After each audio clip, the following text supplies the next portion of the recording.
চলো আজকে তোমাদেরকে আমাদের ফ্ল্যাটের পেছনটা দেখাই।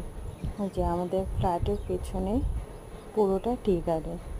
আর আমাদের ফ্ল্যাটটা তিন মুখে তিনটে ফ্ল্যাট, এক সাইডটা পাহাড়ের ভিউ আর এই দুটো সাইড পুরো টি গার্ডেন ভিউ। আর টি গার্ডেনটা অনেক বড় এরিয়া নিয়ে আছে, দেখতে খুব সুন্দর লাগে টি গার্ডেনটা।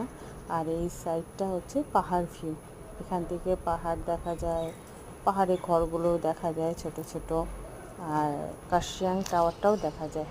আর এটা হচ্ছে আমাদের ফ্ল্যাটের নিচটা, বললাম না তিন কোণাকুনি আমাদের ফ্ল্যাটটা। আর এই যে তিন কোণাকুনি তিনটে ব্লক, তার মাঝখানে হচ্ছে এই পার্কটা আছে। এখানে বসার এরিয়া আছে, জিম আছে, প্লেগ্রাউন্ড আছে, বাচ্চাদের খেলনার জিনিস আছে, খুব সুন্দর লাগে। আর উপর থেকে ভিউটাও খুব সুন্দর লাগে, তাই আমি তোমাদের সাথে এটা শেয়ার করলাম। এই যে আমাদের ফ্ল্যাটগুলো দেখো, দেখতে খুবই সুন্দর লাগে, আমার তো খুব ভালো লাগে।